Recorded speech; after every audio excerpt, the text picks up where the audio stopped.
producubgarden.com, and today I've just got two new additions to show you. One of them is some water chestnut, not watercress, they're totally different. The other is I'm planting some asparagus, which I've got spears that are starting to come up. Okay, so what I've got here, this is where I've planted my water chestnut. Got my water chestnut from another guy called, his channel is called B and Bob. I think it's got some numbers. Anyway, I'll put a link just up here to that. Yeah, he gave me some corms of the water chestnut, and I've planted them here in basically what is the filter section of my pond. So I've got the water coming up here that'll hopefully provide them with nutrients, and I'll see how they go. Might be maybe a little shaded for them, but it still gets plenty of sun here.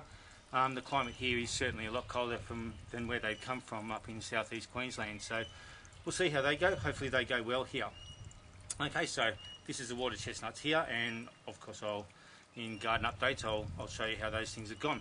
Anyway, we'll go and have a look at the asparagus and where I'm planting that. Righto, here we are down near the back of the yard.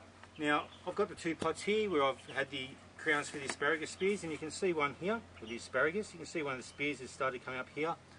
Okay, now that's one of the first spear that's come up. I'm not going to harvest these spears. I've got one in this pot as well. I'm not going to harvest these because they're going to provide energy to the crown and make it, or help it to grow bigger. I'm going to let it go to fern.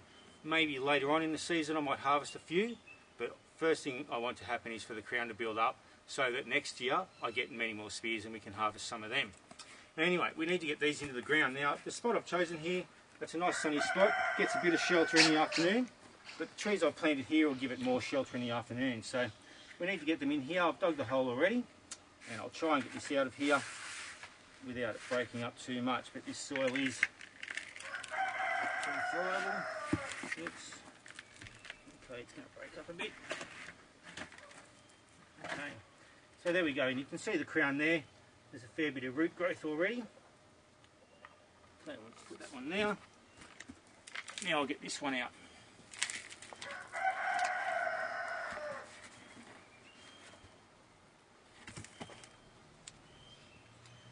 Okay, that was a bit more successful. Okay, what I need to do now is just put some extra dirt in there just to fill in around them. So we'll get that in there.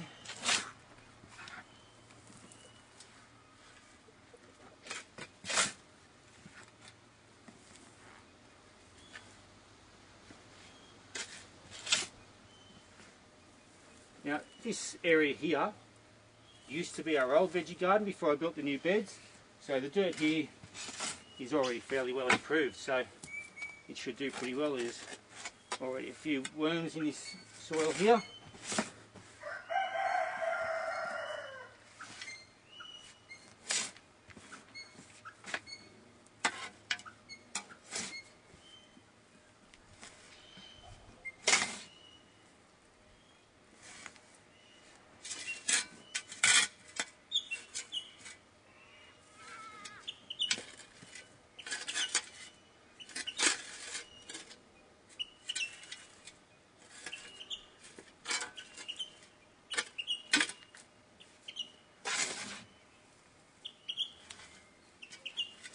Right, I'll just smooth this down.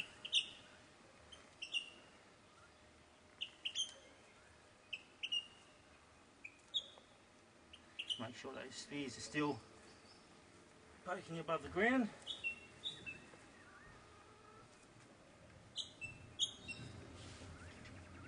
Okay, and what I'm going to do is just put a few of these bricks around the area, just so that we know where these asparagus are, so we don't go tromping all over them. The last thing we want to do is step on them and end up damaging the spears and injuring the plant.